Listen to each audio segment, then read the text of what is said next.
You hear an ogre before you see one. Not because it is trying to warn you, because it weighs 600 pounds and does not particularly care whether you hear it coming. 9 feet of muscle and bad temper moving through forest produces a specific sound, not quite crashing, not quite thunder, but something in that territory. And by the time the sound is close enough to identify clearly, the window for making better choices has already narrowed considerably. This is the first and most important thing to understand about the ogre. It is not subtle, and it has never needed to be. For as long as the Forgotten Realms has kept records of anything, the ogre has been out there at the edge of civilization's reach, doing exactly what it is doing now. Every time a settlement pushed its borders a little further into the wilderness, into the mountain passes and the deep forest and the bleak plateaus where nothing else wanted to build, it eventually found the ogre already there. The ogre had not moved, it simply had not left. The encounter that followed rarely ended well for the settlement. Understanding why requires spending some time with what the ogre actually is, not just what it looks like or how hard it hits, but where it came from, how it thinks, and why something this straightforward has managed to outlast civilizations that were considerably more sophisticated. The answer is less flattering to civilization than most people prefer to acknowledge. Origin: the blood of giants. The ogre sits at the bottom of the giant family tree, and the circumstances of how it got there are exactly as undignified as that positioning suggests. In the giant mythological tradition, all giant kind traces its origin to Anum Allfather, the supreme deity of giant kind who shaped the first giants and established the cosmic hierarchy his descendants have maintained in various states of disrepair ever since. Anum's wife was Othea, mother of giants. Othea, in the diplomatic phrasing of the relevant texts, did not confine her attentions to her husband. Among the affairs she conducted was one with Vaprak the Destroyer, a deity of greed, violence, and frenzied destruction, not by any measure a figure of dignity within the giant pantheon, not the kind of choice that reflects well on anyone involved. The offspring of that union were the ogres. The giant family does not dispute this. The giants simply use it as a justification for the contempt they direct downward at the ogres whenever the subject comes up. The ogre is giant kin in the way that the embarrassing cousin is kin. The blood connection is real, the attitude it produces is something other than solidarity. Vaprak himself is worth understanding because he explains a great deal about the ogres who worship him. He is a demigod, lesser than the full deities of the giant pantheon, acutely aware of this, and driven by a constant fear of losing his followers to the more powerful gods above him in the cosmic order. His response to this fear is not strategy or self-improvement. It is the constant incitement of frenzied aggression in his worshippers. Vaprak does not plan. He reacts. He directs destruction at whatever currently threatens his position, and he passes this pattern of behavior down through the divine connection to every ogre tribe that carries his tradition. The uncomfortable observation here is that the god and the worshipper are running the same pattern. Two expressions of the same underlying disposition, one of which happens to have a divine portfolio. The relationship between Vaprak and the ogres is less deity-shaping follower and more mirror-reflecting mirror, each confirming the other's nature, neither pulling the other toward anything different. Trolls fall under Vaprak's worship as well, which explains the behavioral overlap between the two species without translating into any warmth between them. Both are creatures of relentless appetite, physical dominance, and limited planning horizon. Both occupy the margins of settled territory rather than the deep wild. They are theological cousins who compete for the same caves and feel no particular obligation toward each other on the basis of shared heritage. The body, 600 to 650 pounds, depending on the specimen. The scholarly literature records these numbers with enough consistency across enough centuries that they are reliable rather than estimated, which implies, among other things, that someone has been doing the measuring. The field of Ogreish physiology has never received the academic recognition it probably deserves. The build is not the lean, functional musculature of a predator built for speed and precision. It is the dense, compressed mass of something designed to hit hard and absorb being hit back. The bones are thick, The joints are reinforced by connective tissue that would be remarkable in a creature half the size. The skull is heavy enough that headbutting is a genuine offensive option rather than a desperate one. An ogre that has decided to hit something will hit it with the accumulated weight of a lifetime spent as the physically dominant presence in every environment it has occupied, and it does not expect to have to hit it twice.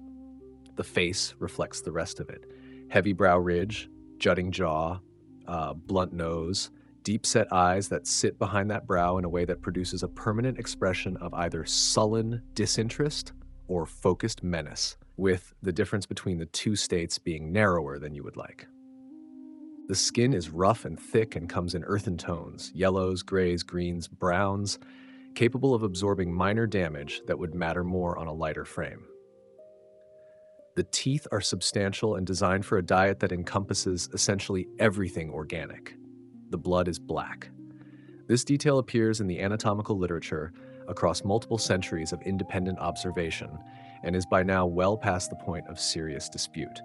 What it means physiologically, whether it connects to Vaprak's influence, whether it is simply what results when giant heritage combines with something darker, remains unresolved.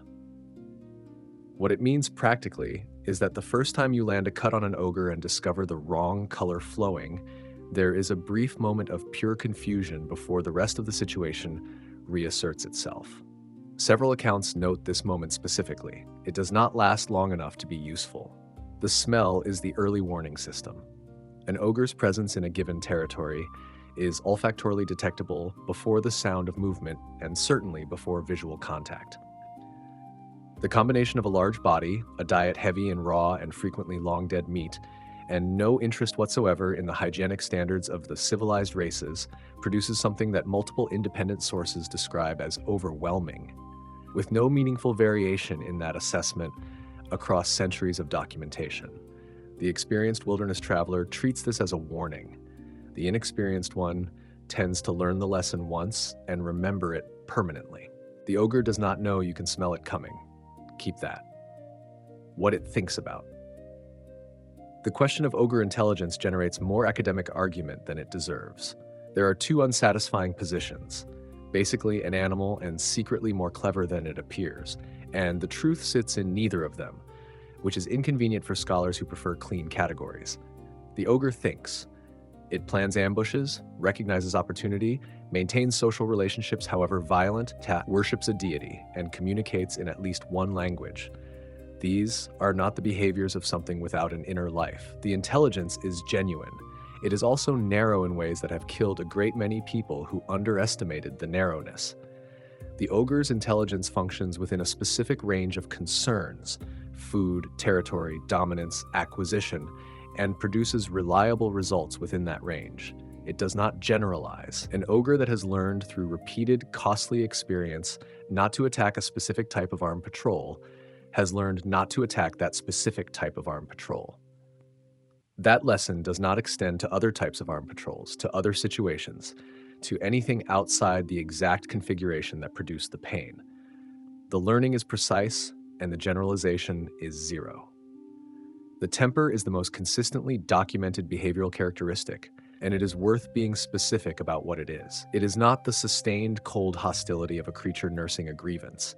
It is an explosive transition from whatever state the ogre was in to a state of directed destruction, triggered by competition for food, direct challenge, perceived insult, an ill-timed noise, or sometimes just the presence of something the ogre has decided it dislikes.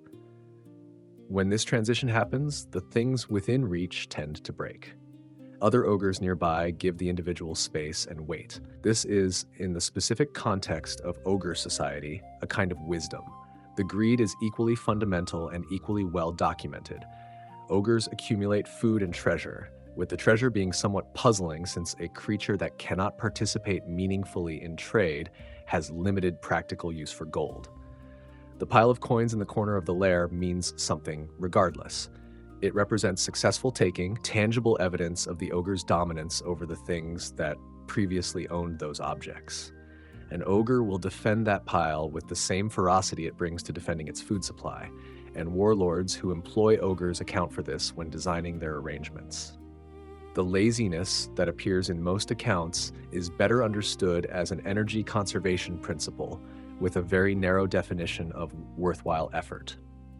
When the effort to return ratio is favorable, the ambush on an unarmed caravan, the raid on a village without effective defenses, the ogre works.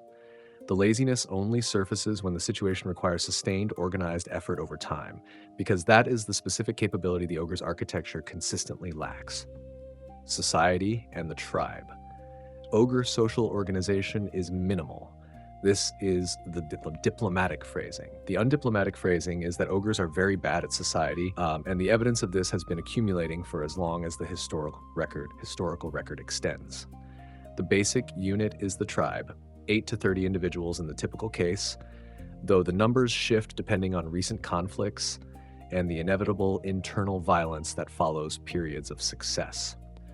Leadership belongs to whoever is strongest, established through violence or its credible threat, and it changes hands when the current leader's strength declines relative to someone ambitious enough to notice.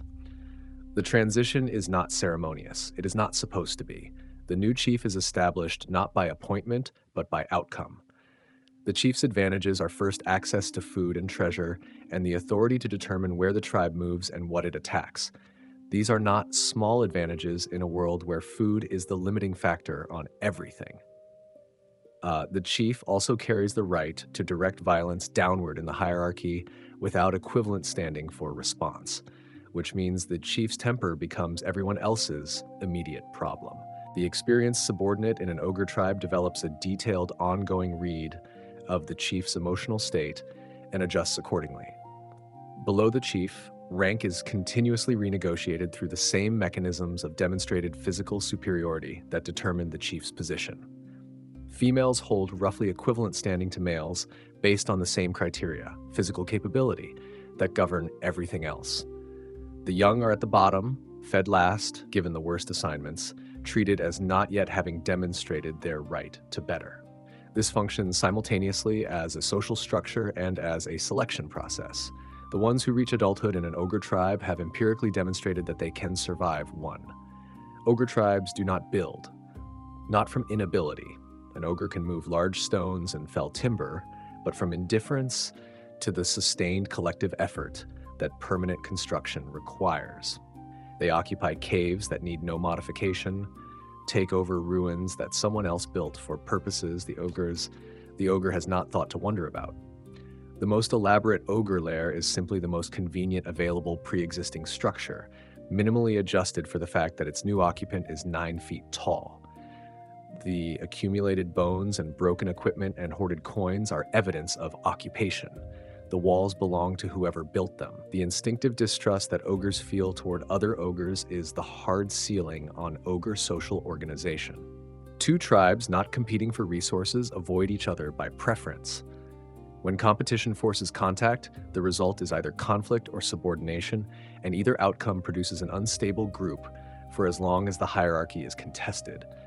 The warlords who have assembled large ogre forces did so by imposing external order, through fear, through reliable food supply, through making defection immediately more costly than compliance. These coalitions hold as long as the external force maintaining them is more frightening than the available alternatives. When that calculus shifts, the coalition ends. Combat and the ambush. The ogre does not want a fair fight. Nobody who can field 600 pounds and a tree-sized club particularly needs one, but the ogre takes this principle further than the mere arithmetic suggests. The preferred engagement is the one where the opponent has not yet registered that an engagement is happening. Ambush is the signature, the boulder dropped from a ridge onto travelers in a pass. The attack from concealed positions before the party on the road has finished processing the sound. The coordinated strike from multiple directions when a group is moving through favorable terrain. What this provides is not tactical sophistication, but the simple physics of striking king first against something not yet defending itself. The Great Club is the standard tool reflecting both availability and the elementary calculation that a heavy object swung by an ogre's arm does not need to be sharp to be lethal. Javelins serve at range for the same reason. Mass at speed, delivered by an arm that generates extraordinary force, does not require precision to be effective. Precision is, in fact, what the ogre's attacks consistently lack. The swing that misses because the opponent moved. The javelin that falls short because the throw was slightly misjudged. These gaps are what make the ogre beatable, not its strength, which is not beatable through conventional means, but the specific failure mode of power without refinement. In groups, the calculus changes substantially. 3 or 4 ogres attacking from different directions compounds the defensive problem in ways that overwhelm preparations made for a single large threat. The coordination is not elegant. It is less tactical maneuvering than simultaneous individual aggression, but the effect is close enough to tactical maneuvering that the distinction does not help much when it is happening to you. Military units facing multiple ogres work to reduce the engagement to individual confrontations. This is the correct approach. It requires surviving long enough to implement it. What surprises opponents encountering ogres for the first time is that the ogre does not stop. Most creatures, having received serious injury, move towards self-preservation. The ogre's attack state does not have an easily accessible gear for that calculation. It has committed, and it remains committed, and the only reliable ways to interrupt this are sufficient accumulated damage or a sufficiently jarring external shock. Cold water, a very loud noise, the death of a companion. Until one of those arrives, the ogre is still coming. This is not courage. It is something more primitive than courage, and in the moment, harder to deal with. The variance. The baseline ogre, the one camping in the ruins at the edge of your territory, is not the whole family. The marrow are aquatic ogres, adapted to water over generations, green-scaled, webbed, and faster in their element than their land-based cousins on solid ground. They attack from below the surface the way the land ogre attacks from behind cover, and the fishing communities along rivers and lakes where they operate develop consistent practices around not being in the water at certain times and certain conditions. Outsiders call these practices superstition. The locals call them survival. The ogre mage, the Oni in the Eastern traditions of Faerun, represents a qualitatively different threat. The mythological origin runs through Vaprak, who, according to the relevant stories, sired 3 sons on abyssal demons named Anori, Hakuni, and Muaj, and sent them to lead tribes in conquest. They failed. Vaprak, not known for measured responses, cursed them to mortality. Their mortal descendants became the ogre mage lineage, giant kin heritage combined with genuine intelligence, flight, invisibility, shape-shifting, and magical capabilities that a wizard would need years of study to replicate. An ogre mage operating in humanoid form, with the blue skin and 10-foot height replace something more convenient, is a threat of a fundamentally different order than an ogre in the hills. The intelligence is real. The plans extend beyond the next meal.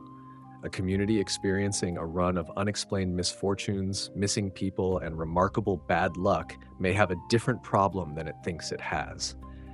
The ogre mage has had centuries to develop patience, and it tends to use them. The half-ogre and the ogrilon, the products of interbreeding with humans and orcs respectively, occupy the uncomfortable position of belonging fully to neither parent culture. Too large and strong for most human contexts, too thoughtful and cooperative for the brutal hierarchy of the ogre tribe. The half-ogre who finds a workable role tends to find it at the margins. Hired muscle for enterprises that need something very large and reasonably manageable, enforcers for criminal operations, occasionally adventurers who have learned that being unreasonably hard to kill is a professional quality with real market value. Vaprak the Destroyer. The ogre's religious tradition is not elaborate, it does not need to be. Vaprak holds that strength is everything, that what can be taken should be taken, and that the frenzied destruction of obstacles is its own virtue. These propositions require no extensive theological scaffolding because the ogre already believes all of them before encountering them in a religious context. The faith and the faithful arrived at the same place from the same direction. The god is the worshipper's nature written large.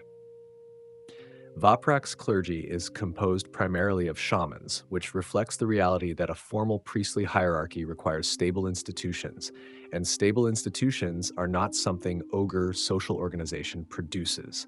The shaman functions as the ritual specialist within the tribe, conducting ceremonies, consulting the deity's will in times of uncertainty, maintaining the cultural connection to the tradition. Crucially, the shaman's authority derives from the religious role rather than from physical dominance. This makes the shaman one of the very few exceptions to the principle that everything in ogre society is determined by who can break the most things. Many ogre tribes also maintain a practical reverence for the true giants who hold power in their region, coexisting with Vaprak's worship rather than displacing it. When a frost giant chieftain demonstrates sufficient authority, the tribe defers, not from theological obligation, but from the same instinctive recognition that puts the strongest ogre in charge of the tribe. Vaprak resents this deeply and consistently. The ogres do not especially concern themselves with his feelings about it. The Hammers of Vaprak are the zealous order tasked with finding ogres who have abandoned Vaprak's worship for giant deities or demonic powers, and destroying them without possibility of conversion. They are found primarily in the most sophisticated ogre political structures, the larger ogre kingdoms in Faerun's more remote regions, the spacefaring ogre tribes that exist at the edges of the known cosmology. Their existence is a window into how seriously Vaprak takes the threat of losing his worshippers to more powerful beings, and how that anxiety transmits down through the structure of the faith. The Great Grey Land of Thar. In the northeastern reaches of Faerun, between the Moonsea and the Sunrise Mountains, lies what the maps call the Great Grey Land of Thar. The name is accurate. It is gray, cold, bleak, and poor enough in soil that organized agriculture cannot support settled civilization. It sits far enough from the major trade routes that the development those routes bring has never found its way there. It is exactly the kind of territory that the civilized races calculate is not worth the cost of settlement and move on. The ogres have been there since before the surrounding nations began keeping records. They will probably still be there when those records stop. What exists in Thar is not civilization in any sense the settled peoples would recognize, but it is more than the disorganized chaos that the standard account of ogres would suggest. The tribes maintain territories. They follow seasonal patterns corresponding to where food is available. They have Vaprak shrines, crude, kept in poor repair, but present and consistent. The tribal names that appear in the records of neighboring kingdoms, Vaprak's hammer, crystal sphere, falling star, suggest a cultural memory reaching back further than a simple wilderness tribe would be expected to carry. The surrounding nations have tried the available approaches. Punitive expeditions, when the raiding becomes expensive enough to justify military action, achieve results that last approximately as long as the expedition stays in the field. When the soldiers go home, the ogres return. The plateau is too large, the terrain too hostile, and the ogres too dispersed for anything decisive. The working arrangement has been to accept a baseline level of raiding, maintain defensive infrastructure to keep that level manageable, and contract adventuring parties for incursions that exceed the threshold. It is not a solution. It has been the arrangement for several centuries. Nobody has produced a better one that also works.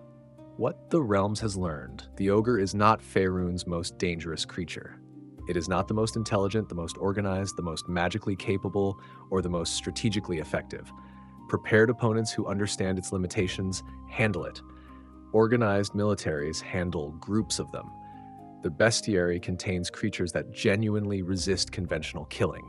The ogre is not among them. What the ogre is dangerous in the context where it actually operates, which is not the context of prepared parties and organized militaries. It is the road at night, the mountain pass in winter, the forest track between two villages that the patrol reaches the edge of and does not enter. In these contexts, the 9 feet and the 600 pounds and the ambush instinct are more than sufficient for what they encounter, because what they encounter is people who assessed the road as safe enough and were wrong. Civilization in the Forgotten Realms has built around the problem rather than solved it. Roads rerouted where the terrain allows. Watchtowers with lines of sight to the likely approaches. The adventuring economy, which distributes the cost of dealing with specific ogre incursions across the general population through the mechanism of contracts and bounties. These are accommodations to a permanent feature of the landscape, not solutions to it. The ogre has been there since before the infrastructure, and in most of the places where both now exist, the infrastructure has changed hands more times than the ogre has moved. The ogre has not changed because it has not needed to. It is doing what it was doing 15 centuries ago, in the same terrain, by the same methods.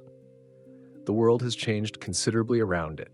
The ogre is still the largest thing on the road, in the ruins, at the edge of the firelight. The lesson still costs something when someone forgets it. The ogre does not track these occasions. The instinct that produces them is older than the capacity to track them, and it persists in ways that memory does not.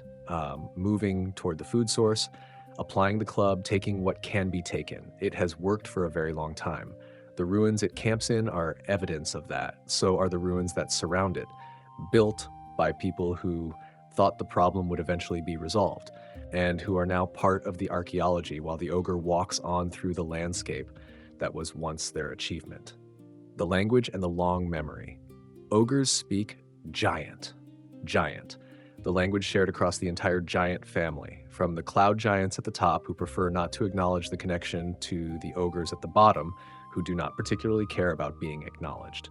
More intelligent specimens also speak common, a practical acquisition driven by the limited commerce that ogre existence requires, the negotiation with the warlord who wants muscle, the demand directed at the village that has not yet decided whether to pay, the communication with anything that has power or food enough to make interaction worthwhile. The oral tradition carried by the tribal shamans is real, though it bears no resemblance to the precision instruments the elven traditions represent. Versions differ between tribes. Details shift across generations. Significant events accumulate embellishments that serve the current tribe's sense of its own importance. This is not dishonesty. It is a tradition whose function is continuity and meaning rather than accurate historical record, and it performs that function while letting accuracy drift. What drifts least is what the tradition cares most about. The importance of strength, the legitimacy of taking what can be taken, the contempt for weakness in all its forms, the uneasy reverence toward giants. These are the values the tradition is built to transmit, and they survive every retelling intact. The specific battles from 300 years ago may be unrecognizable by now. The lessons those battles were supposed to illustrate are exactly as they were. The old ogre, the one that has seen several chiefs come and go, participated in raids against settlements that are now different names on different maps, survived things that ended most of the others it started alongside, is not wiser for the experience in any generalizable sense, but it is calibrated. It knows which approaches to which kinds of settlements have been costly. It knows which roads carry regular patrols. It knows in the empirical way that survival teaches without articulating, where the line falls between what can be taken and what will fight back effectively enough to change the calculation. This does not make the old ogre safe. It makes it more dangerous. The same appetites, the same temper, the same great club. What has changed is where they get directed. The world has been trying to eliminate the ogre for the entire span of recorded history. The ogre is still here. That is not a philosophical observation. It is a practical one, with practical implications for anyone currently planning a route through territory, where the maps show unspecified wilderness, and the locals choose their words carefully when asked what lives in it. The sound of something very large moving through undergrowth that bends rather than breaks is out there right now, somewhere past the last settlement's reach. It has always been out there. The creature making it has never needed to announce itself. By the time you can hear it clearly, it already knows where you are. The ogre in context. Faerun's monster ecology is not a neat hierarchy. It is overlapping territories, alliances of convenience, competition for the same food and the same caves, and occasional catastrophic collisions between things that do not have a shared framework for coexistence. The ogre's place in this system is specific, and understanding its relationships with the other species of the realms reveals things about the ogre that a purely anatomical account does not. With orcs, the relationship is intermittent alliance and intermittent violence in proportions that depend on location, recent history, and whoever is currently in charge on both sides. The two species share enough in common: preferred territory, basic hostility to settled civilization, a tactical preference for hit and run over sustained engagement. That collaboration is natural when a leader with the authority to impose it is present. The combined force of orcs and ogres is qualitatively different from either alone. The orcs providing numbers and coordination, the ogres providing physical power that amplifies everything the orcs do. These are the forces that appear in the historical record as genuine military threats rather than harassment to be managed. What limits them is the ogre's inability to subordinate its individual interest to the collective for sustained periods. An ogre that is hungry or insulted or has spotted something it wants will act on that regardless of what the alliance requires. Orc commanders who have worked with ogre units account for this by ensuring that defection is immediately more costly than compliance, and by keeping the ogres fed well enough that hunger does not become the variable that decides the battle's outcome at the wrong moment. With trolls, the relationship is less alliance and more parallel occupation. Both species fall under Vaprak's worship, providing a nominal theological connection that does not translate into practical cooperation. They compete for the same food sources and the same shelter. The troll has regeneration where the ogre has mass. The ogre has the planning capacity the troll largely lacks. Neither has enough of what the other needs to make cooperation appealing over simply avoiding each other or driving the other off when territories overlap. With giants, the relationship is the most psychologically layered of the three. The giant represents what the ogre's tradition half understands it to have descended from, the lineage that ran more directly from Annam, uncorrupted by Vaprak's influence.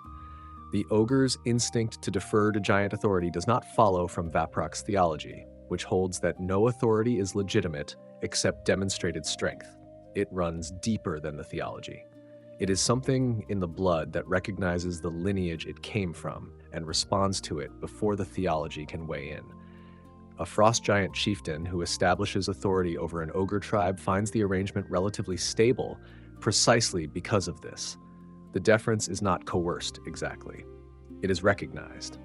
This frustrates Vaprak considerably, and there is no indication that the ogres have ever given this particular concern of their deity meaningful thought. The ogre as hired muscle. The Realms has been hiring ogres for as long as evil employers have had problems that required something very large and very difficult to kill. The calculation is transparent on both sides. The ogre offers physical capability that is hard to match, does not form inconvenient loyalties, does not develop the kind of moral reservations that can complicate a human soldier's usefulness, and operates on a compensation framework of food and treasure that is both simple and inexpensive, relative to what maintaining an equivalent human force would cost. For the warlord who needs a gate opened, for the crime lord who needs a deterrent at a specific door, for the necromancer who needs guards that do not need to sleep, the ogre fills the role without the overhead. The recurring problem is the temper, which asserts itself at exactly the moments when a controlled response from a large and dangerous subordinate would be most valuable. The ogre stationed as a deterrent is effective right up to the moment when the wrong person says the wrong thing, at which point the deterrent has become a structural problem and the door is a secondary concern. Evil employers who have worked with ogres long enough build contingency plans. This is the realistic summary of the management experience. You build the contingency plans and you accept that you will need them. Attempts to train ogres into something more reliably disciplined have been made throughout the long history of the realms, with consistent results. The training produces genuine improvement under the conditions of the training. The improvement degrades under stress. The underlying temperament reasserts itself at the moment when the trained behavior was supposed to matter most. The ogre is trainable in the way that a very large object in an unstable position is manageable. With enough effort, you can keep it where you want it, and when the conditions change, it moves in the direction its nature dictates. This outcome has not stopped people from trying.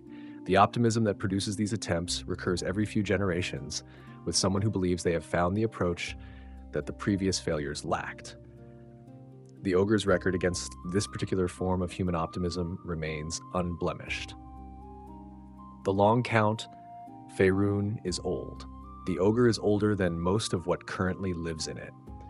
When the elven empires were at their height, the ogre was at the edges of their borders. When the first human kingdoms were establishing themselves, the ogre was already in the ruins of civilizations that had preceded them.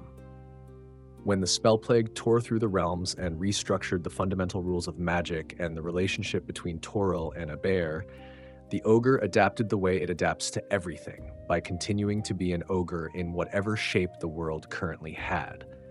The things that changed in the spell plague were the things the ogre had never depended on. The things that did not change were the things the ogre runs on. Something to eat, somewhere to shelter, something to hit when the opportunity presents itself. The scholars who study the ogre as a historical phenomenon rather than a tactical problem have occasionally noted that there is something worth thinking about in a creature that has survived everything the realms has produced in the way of catastrophe, by being too simple to depend on any of the things that catastrophe destroys. Civilizations fail because civilizations are complex, and complexity generates failure modes that simplicity does not. The ogre is not complex. It is very capable within a narrow range, and essentially incapable outside it, and the narrow range it occupies, physical dominance of whatever immediate environment it inhabits, has never stopped being available. Through the fall of empires and the death of gods and the restructuring of reality itself, being 9 feet tall and very hungry has continued to be sufficient. This is not a compliment to the ogre. It is an observation about what the deep history of the realm selects for. The ogre's persistence is not the triumph of the strong. It is the persistence of the simple, which is a different thing and a considerably less romantic one. But it is persistent nonetheless, and the ruins the ogre camps in were built by things that had plans, and the ogre does not have plans, and the ogre is still there. The ruins have not moved either. They simply no longer have anyone in them who built them. The lesson is available to anyone willing to read it. The ogre is not aware of teaching anything. It is out there right now in the wilderness beyond the last road, carrying the great club and the black blood and the bad temper that the millennia have not refined, announcing its presence in the only way it has ever announced it, through the sound of undergrowth that does not resist, and the silence of birds that already know what is coming, and the smell that reaches you before anything else does. You already know what that means. Start moving. What it costs. No account of the ogre is complete without an honest look at the arithmetic, because the realms tends to treat the ogre as a problem to be managed and then moves on without dwelling on what managing it actually means in practice.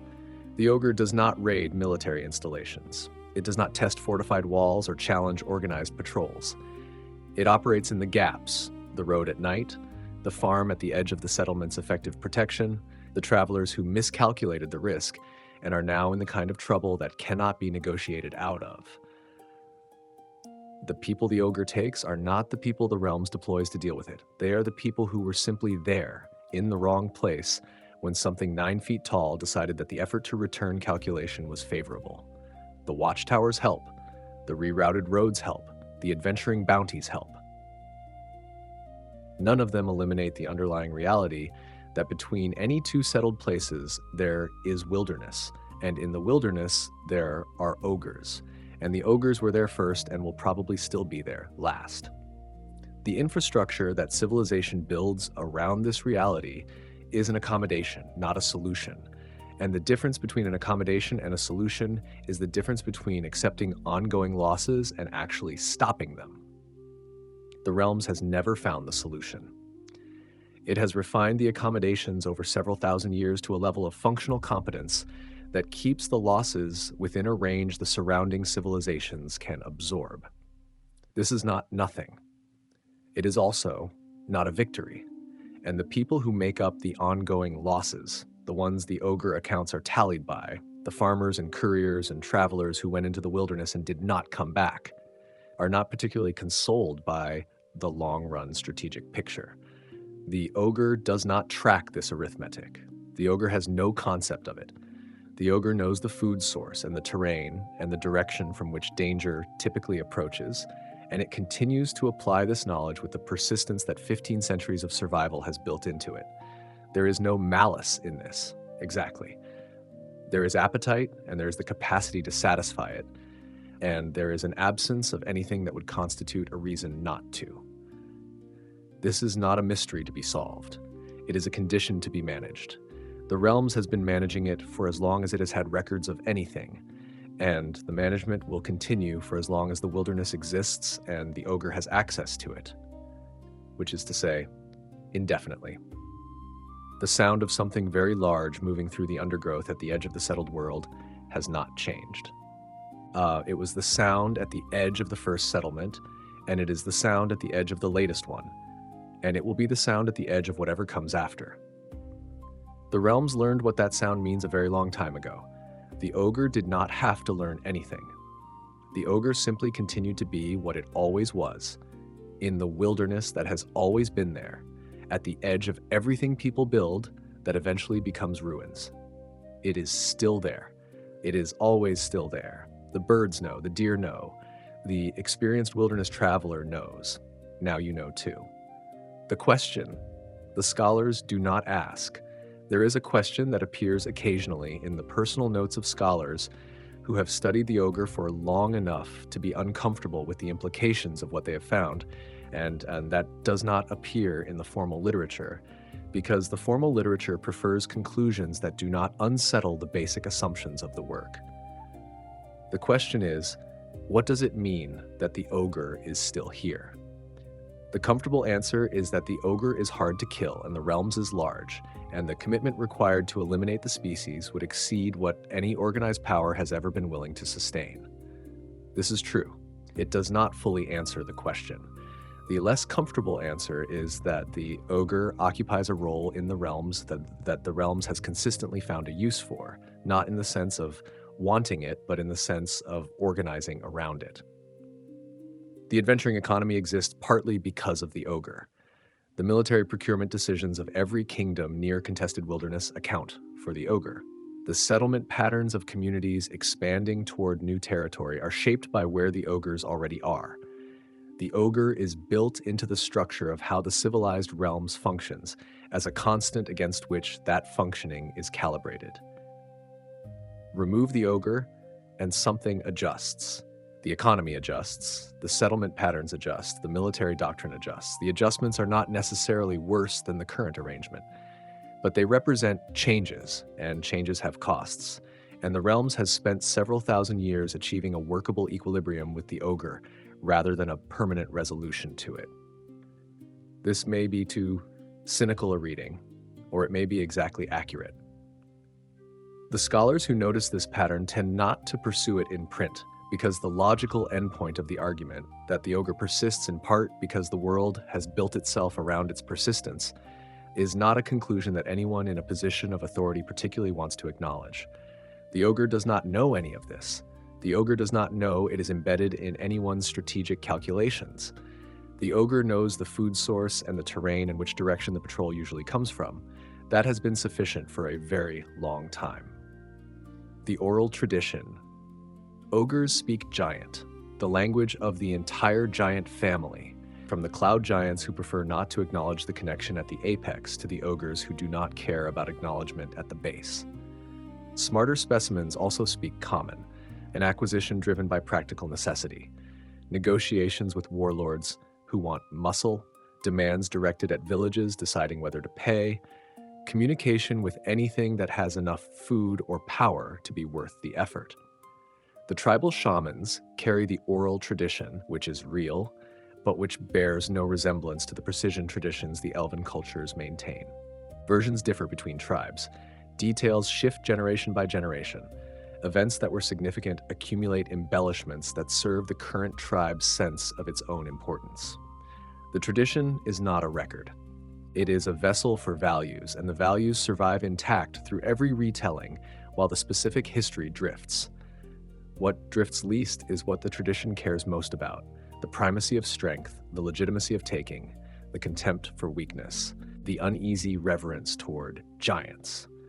These are the emotional core of what the tribe is, and these are what transmit reliably.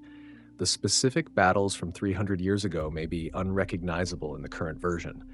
The worldview that produced those battles is unchanged. The old ogre, the one that has survived multiple chiefs and multiple moves and multiple conflicts with the settled world, has something that the young ones do not wisdom. The ogre's cognitive limits prevent wisdom in any generalizable sense, but calibration, empirical knowledge of which approaches to which kinds of targets have been historically expensive, which roads carry regular patrols, how far the line falls between what can be taken and what will fight back effectively enough to make the calculation change. This knowledge makes the old ogre more dangerous. The same appetites, the same temper, the same great club. What has refined is the targeting. The world has been attempting to eliminate the ogre for the entirety of the historical record. The ogre is still here. That is a fact with practical implications for anyone currently planning a route through territory where the maps show only wilderness, and the locals choose their words carefully when the subject of what lives there comes up. The undergrowth bends, the birds go quiet, the smell reaches you before anything else does. The old ogre has been waiting longer than you have been walking that road. It will wait a little longer.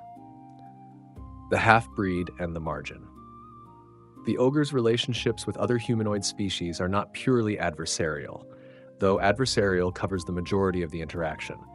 In the specific context of interbreeding, the half-ogre born of ogre and human, the ogrillon born of ogre and orc, something more complicated emerges, and the result illuminates both what the ogre is and how it sits in the broader social landscape of the realms. The half-ogre is physically somewhere between the two parent species in most respects. 7 to 8 feet tall, substantially stronger than any human of equivalent build, noticeably less strong than a full ogre. Smarter than the ogre, less formidable than the human parent in most social contexts, because the size and the visible heritage make ordinary social integration difficult in ways that skill and intelligence cannot fully compensate for. The skin is thick, often warded, and the combination of human features with ogre proportions produces an appearance that settles into neither category comfortably. The half-ogre does not belong to the ogre tribe in the way a full ogre does. The tribe views mixed blood offspring as simultaneously one of them and not entirely trustworthy, too human in the subtle ways that matter to ogre hierarchy, not reliable in the ways the hierarchy demands. The half-ogre does not belong to human civilization in the way the human parent might have. The size and the heritage complicate integration in every practical context: doorways, furniture, employment, the social calculus of how people respond to something they cannot quickly categorize. The margin is where most half-ogres end up, and the margin turns out to have real uses for what they are. Hired muscle that does not require much management. Enforcer who does not need to be threatened to stay motivated because the alternative, not finding employment, is worse than the work. The adventuring economy which takes people who do not fit elsewhere and converts their specific capabilities into economic value has historically been reasonably welcoming to half-ogres who can demonstrate that the combination of human adaptability and ogre durability outweighs the complications of working with someone who has to turn sideways to enter most buildings. The half-ogre who finds a workable role and holds it tends to hold it for a long time, because the qualities that make that role available, toughness, reliability under stress, the specific deterrent effect of being the most physically intimidating person in the room, do not degrade the way more fragile capabilities can. The human parent's social intelligence and the ogre parent's physical heritage combine into something that is genuinely useful in the right context, which is roughly the definition of what a viable existence in the realms requires. The ogrillon, the product of ogre and orc interbreeding, occupies a parallel position on a slightly different axis, more aggressive than the half-ogre by most accounts, better integrated into the orcish raiding culture that produced one of its parents, for the same reason the half-ogre integrates better into human adjacent contexts, still not entirely belonging to either lineage. Still finding the margin and what the margin requires and settling into it. Both of them carry the black blood. Both of them speak giant or can. Both of them worship Vaprak or were raised in households that did. The heritage reaches through the generations in ways that the comfortable distance of half-blood does not entirely neutralize. The ogre's presence in the realms extends further than the creature itself. It reaches into the communities around it, into the people who carry fragments of its bloodline, into the economies that grew up around managing it. The ogre is not simply a monster at the edge of the maps.